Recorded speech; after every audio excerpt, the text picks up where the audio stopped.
بسم الله الرحمن الرحيم. الحمد لله والصلاة والسلام على نبينا محمد وعلى آله وصحبه ومن والاه. Ndugu zangu watazamaji, wasikilizaji, assalamu alaikum wa rahmatullahi wa barakatuhu.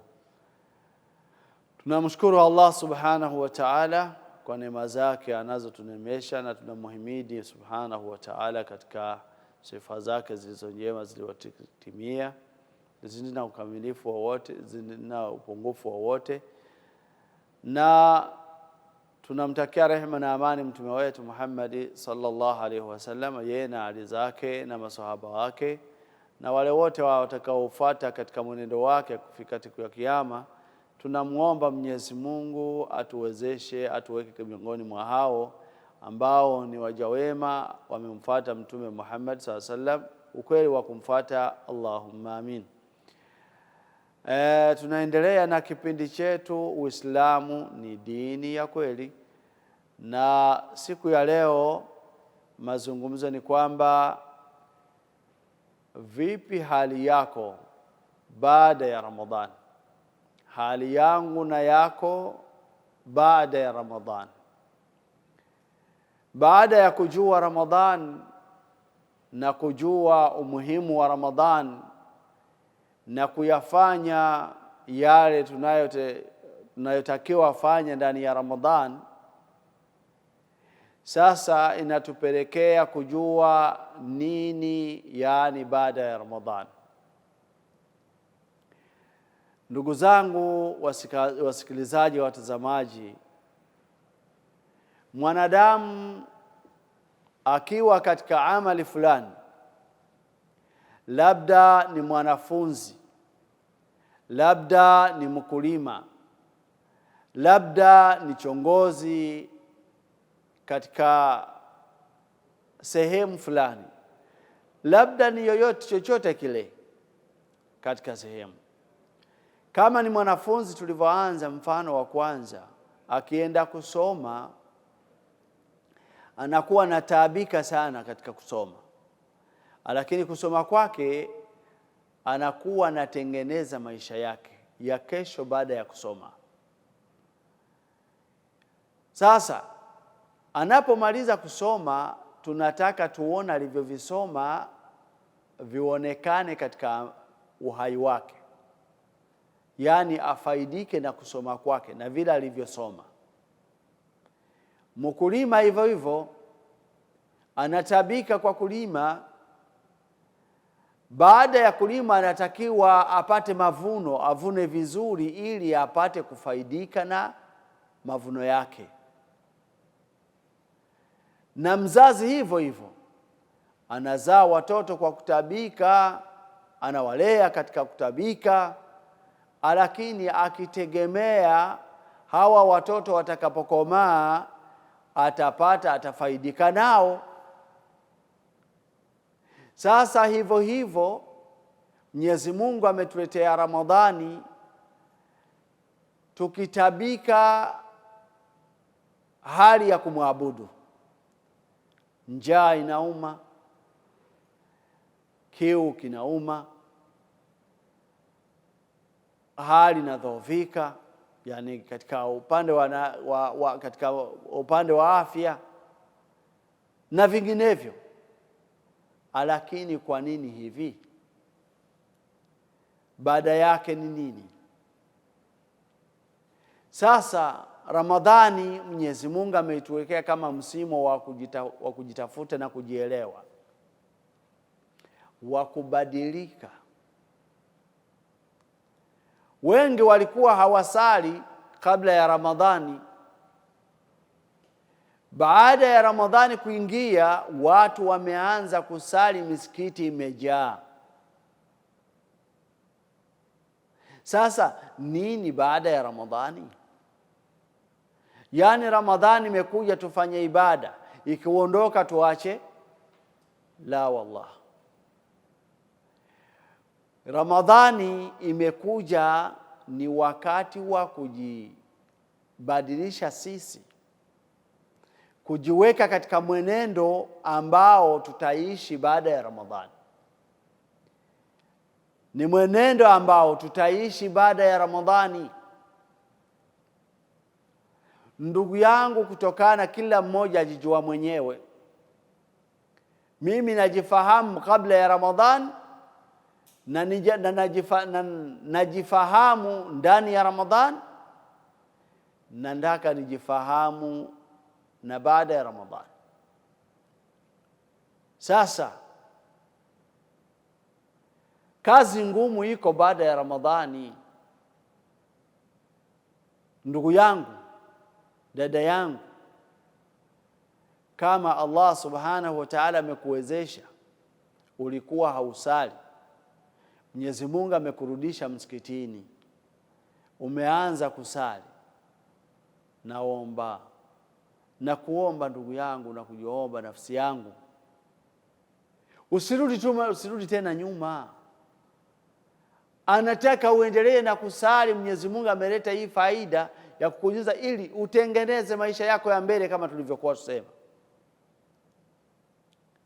Kwa hiyo endelea na kusali ndugu yangu. Yale yaliyokuwa na kukataza mbele ya Ramadhani asikurudishie tena, asikurudishe nyuma tena. Mwenyezi Mungu anakutaka, anakuhitaji ukiwa wewe ni mja mzuri, mja wake mzuri ambaye anafaidika kila wakati. Kwa hiyo usirudi tena kuacha swala, kwa sababu umeweza kumaliza siku 29 au 30 ukisali. Ina maana kuna mabadiliko fulani umeyapata katika uhai wako. Kaka yangu, ndugu yangu, mdogo wangu, dada yangu, usirudi nyuma. Mwenyezi Mungu anakutaka ukiwa mja wake mzuri, anakuhitaji ukifaidika na Ramadhani. Mola wako anataka uone faida yako uliyoipata ndani ya Ramadhani. Yaani kama alikuwa ni mvutaji wa sigara, akaacha kuvuta sigara katika mwezi wa Ramadhani, yataka Mwenyezi Mungu endelee hivyo hivyo hata baada ya Ramadhani, kwa sababu Mwenyezi Mungu amekupa nguvu za kuvumilia. Umeiacha siku 30, yawezekana kabisa kuiacha uzima wako wote. Tusije tukawa ni wenye kuacha mambo katika mwezi wa Ramadhani na tukayarudia tena baada ya Ramadhani. Mwenyezi Mungu atukinge na atulinde. Baada ya Ramadhani anataka Mwenyezi Mungu mwenendo wako uwe yule yule ambao ulikuwa nao ndani ya Ramadhani. Ramadhani tulikuwa tunafunga kila siku. Funga isiachie hapo ndugu yangu, kwa sababu funga haijaachia hapo. Kuna funga ya siku 6 baada ya Ramadhani. Mtume Muhammad sallallahu alayhi wasallam amesema katika hadithi sahihi, amesema man sama ramadana thumma atba'ahu 6 min shawwal fakaannama sama dahr. Mtume wa Mwenyezi Mungu Muhammad sallallahu alayhi wasallam anasema, atakayefunga mwezi wa Ramadhani wote, kafunga kama mwezi wa Ramadhani ulikuwa na siku 29, zote amezifunga. Kama ilikuwa ni siku 30, zote amefunga kwa kufatana. Sio yule aliyefunga akala siku 2 baadaye akaendelea na funga sasa atakujalipa mwishoni. La, huyo hajafunga Ramadhani yote. Hadithi inamhusu huyu aliyefunga siku yote, yani Ramadhani yote. Anasema atakayewezeshwa na Mwenyezi Mungu akamwezesha kufunga mwezi wa Ramadhani wote akaumaliza, baadaye akaongezea siku 6 ndani ya Shaabani ya Shawwal, Mwenyezi Mungu anamwandikia, Mwenyezi Mungu anamwandikia au anampa thawabu zilingana na mtu aliyefunga mwaka mzima. Allahu akbar, subhanallah. Uona uzuri wa funga, ndugu yangu. Tena funga ya sunna baada ya Ramadhani. Isiwe kwamba umemaliza kufunga, ndugu yangu, Ramadhani tukisali Eid basi khalas haufungi tena. La, umeishapata mafunzo kutoka ndani ya Ramadhani ya kwamba waweza ukafunga uhai wako. Kama umeweza kufunga siku 30, umeweza kufunga siku 29, yani na maana utaweza kushindwa siku 6? Uone ubaya wa shaitani, adui wetu. Mtu anakuacha shaitani kwa sababu atakuwa hivi amefungwa, na wakati wa kusala Eid amefunguliwa, atakuja kushawishi watu kuwakataza kufunga siku 6 za Shawwal. Sasa anakuta mtu ana uzito kabisa kufunga hizi siku 6 na ameishafunga siku 30. La ilaha illa Allah. Kama umefunga siku 30, 29, ina maana una uwezo wa kufunga siku 6. Sasa usiache kufunga, ndugu yangu. Uhai baada ya Ramadhani ina maana unaendelea kama ulivyokuwa kwenye Ramadhani, kwa sababu umepata, yani aya ilikuwa ni kama tajruba, ilikuwa kama tamarin, ilikuwa kama vile unafanya mazoezi ya namna vipi utaishi miezi ijayo baada ya Ramadhani. Kama ulikuwa umeishaacha ugomvi na watu, umekuwa mtu mzima, mtu mzuri ambaye anapasha kuishi na watu, unaishi kwa watu kwa amani. Sasa Ramadhani imekuja, basi umepata mazoezi, ishi hivyo hivyo na baada ya Ramadhani. Kuwa mzuri baada ya Ramadhani. Kama ulikuwa ukisimama usiku unasali tarawih, tahajjud na vinginevyo, hizi sala haziishii na Ramadhani, bali zinaendelea katika miezi mingine. Sasa usiziache kwa sababu umeishapata mazoezi. Qiyamul layli bado unayo, imebadilika katoka kwenye tarawih na qiyamul layli kwenye Ramadhani, basi naendelea na siku zijazo. Usiache. Mwenyezi Mungu kama amekuwezesha katika Ramadhani ukaweza kusimama usiku, simama usiku uhai wako. Haina budi rakaa 2, 4, 6, 10, vyovyote uwezavyo, lakini iwe ni uhai wako. Tupote mapumziko kidogo ili tutarudi tena tutimize mambo yetu.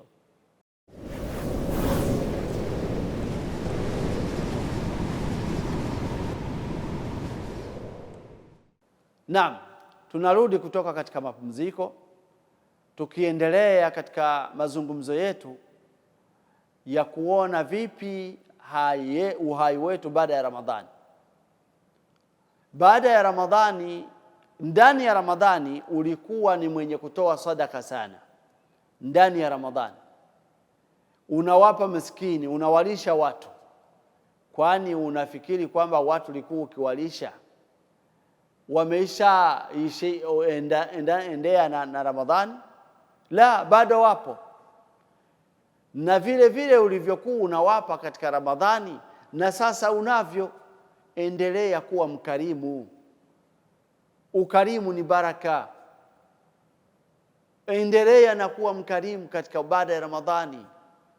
Uzuri uliokuwa unaupata ndani ya Ramadhani na utaendelea kuwa unaupata nyuma ya Ramadhani.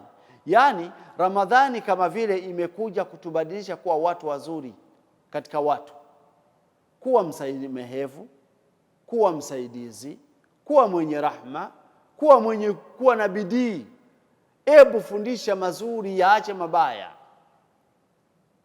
Kama ulikuwa una uwezo wa amri bil ma'ruf wa nahi anil munkar, unao uwezo, endelea, sio ndani ya Ramadhani tu. Vikao vya kufundishana mazuri, kukumbushana Qur'ani, kukumbushana hadith, visiachane na visikome katika Ramadhani, viendelee mpaka baada ya Ramadhani na uhai wetu, kwa sababu mazoezi tumeisha yapata katika Ramadhani. Kwa hiyo Ramadhani imekuja, ni mausimu ya kufanya mazoezi vipi tutakavyoishi baada ya Ramadhani.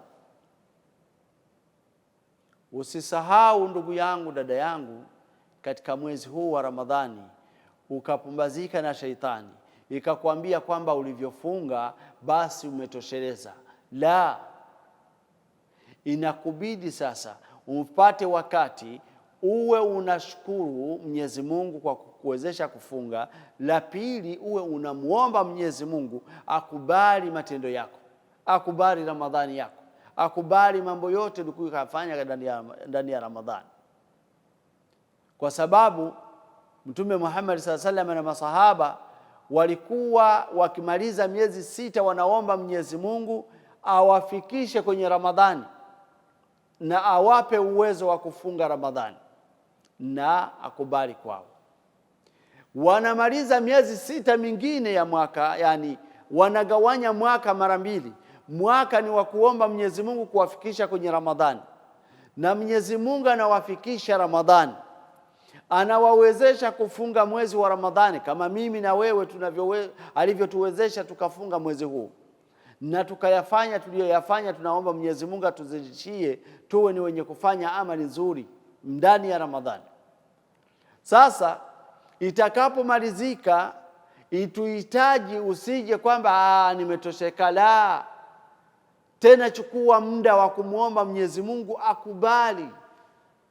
Hatuna, yani jambo lolote unalolifanya katika ibada lifanye kwa kutegemea malipo kwa Mwenyezi Mungu, lakini na uthibitishe kwa Mwenyezi Mungu analiona na atalikubali.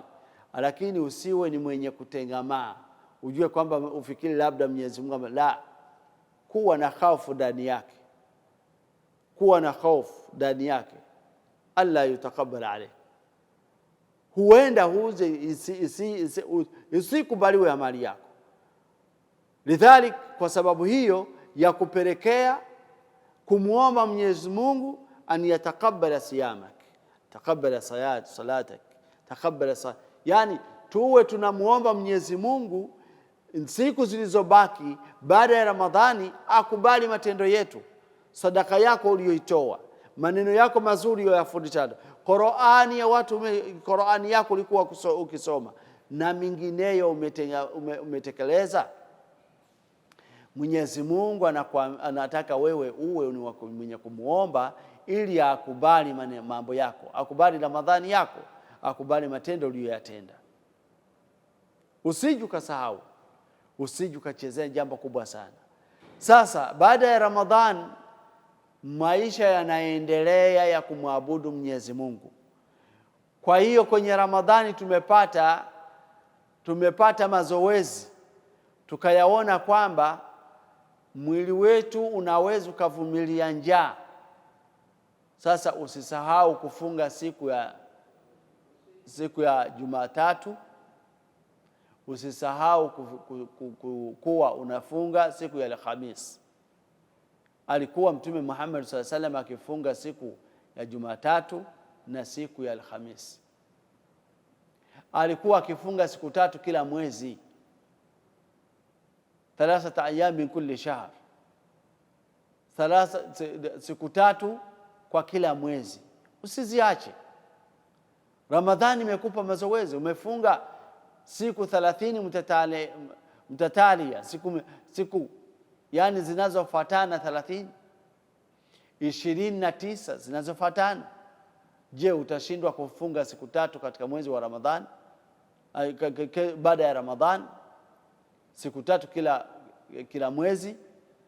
Na hizi siku za kufunga hizi isieleweke, usipumbazike. unaweza, sio lazima uzifatanishe, sio lazima uzifatanishe. Unaweza ukafunga siku ya kwanza katika mwanzo, unafunga ya pili katikati, unafunga na ya tatu mwisho. Kama vile hata unaweza ukaziendeza, ukazifatanisha siku tatu kama ayyamul bayt, kama siku ambazo zinasema siku nyeupe. Ukizifatanisha hamna shida, 13, 14, 15. Sasa lakini sio hizo za kila mwezi. Unaweza ukafunga siku yoyote ndani ya mwezi, alimurad ufunge siku 3. Kwa hiyo funga inaendelea, haijaishana na Ramadhani. Bali kwa Ramadhani tulikuwa tukipata mazoezi kwamba tunaweza tukafanya mambo yote.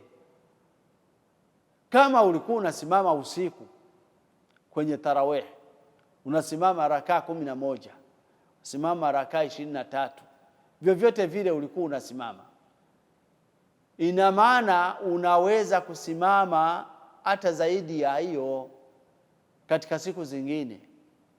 Kwa hiyo Ramadhani iwe ndani ya uhai wako, yani matendo ulikuwa katika Ramadhani, endelea kuyatenda hata baada ya Ramadhani. Usirudi nyuma ndugu yangu, usirudi nyuma, bali nenda mbele kabisa. Tafuta radhi zake Mwenyezi Mungu.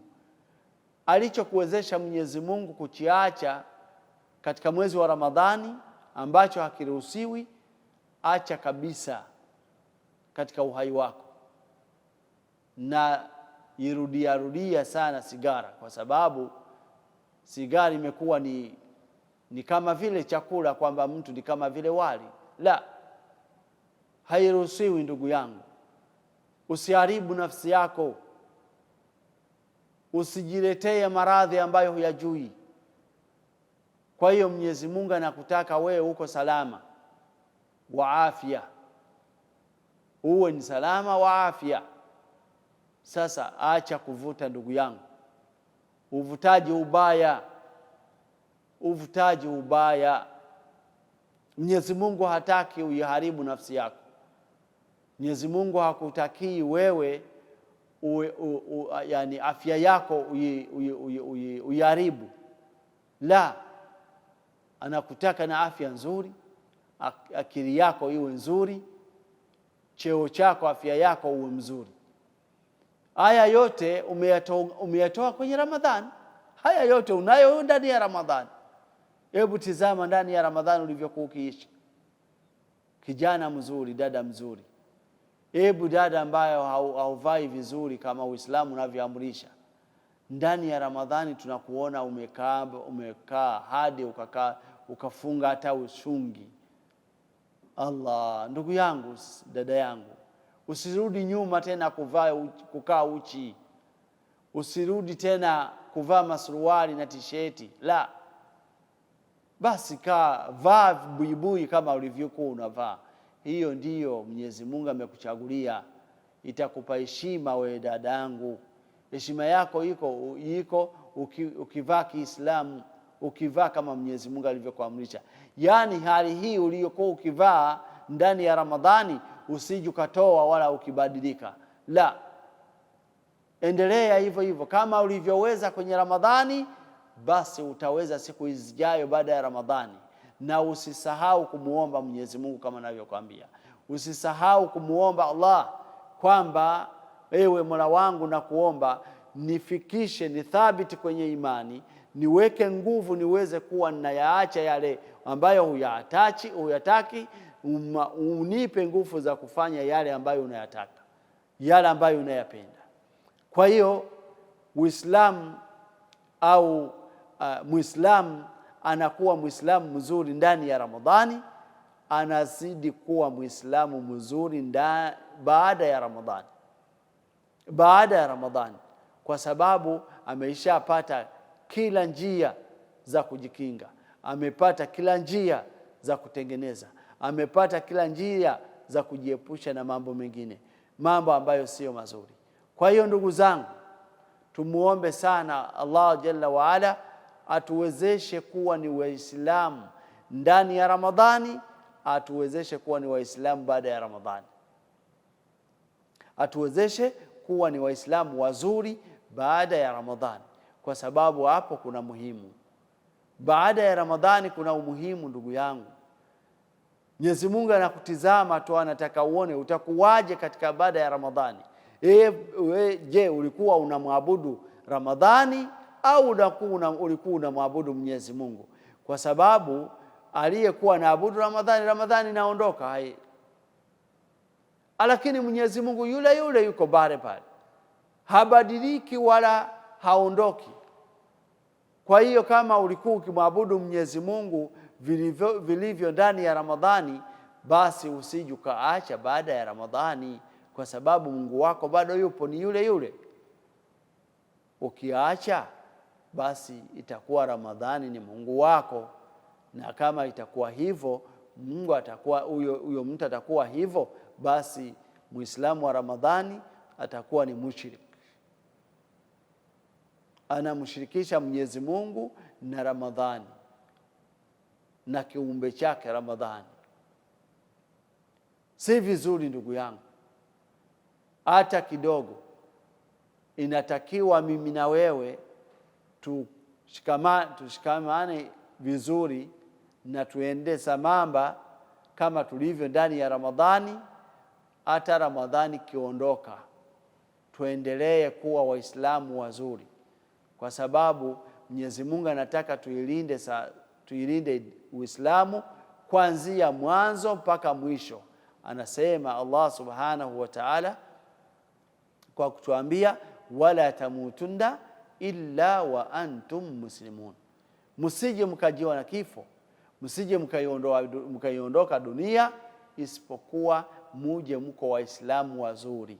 Sasa Uislamu unatutengeneza kuwa Waislamu wenyewe, Waislamu wazuri, Waislamu ambao wanapaswa kuwa wanafikia mbele ya Mwenyezi Mungu akawa ni radhi nao, na wao wamefurahi kwa sababu wamemkuta Mola wao kwa njia ya kumwabudu vilivyo.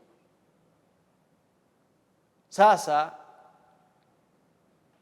imani, matendo mazuri, maneno mazuri, kusaidizana, kuamrishana mema na kukataza mabaya, kusaidizana katika hali na mali, haya mambo yasiachie wala yasiishie na Ramadhani, la bali yawe ni mambo ambayo tuko nayo mbele mpaka tumfikie mbele ya Mwenyezi Mungu. Kwa hiyo ndugu zangu, na kwa haya machache namuomba Mwenyezi Mungu yale niyoyatamka ambayo si ya kweli, namuomba Mwenyezi Mungu anisamehe, yanatoka kwangu na nafsi yangu, na yale mambo ambayo ni mazuri yanatoka kwa Mwenyezi Mungu. Naomba Allah subhanahu wa ta'ala tupe Ramadhani nzuri, ikubali kwetu, na atusidishe tena, atufikishe tena turudi kukutana. Wa barakallahu fikum wa akhir da'wana alhamdulillahi rabbil alamin wa sallallahu ala sayidina Muhammad wa ala alihi wa sahbihi wa sallam tasliman kathira. Wassalamu alaykum wa rahmatullahi wa barakatuh.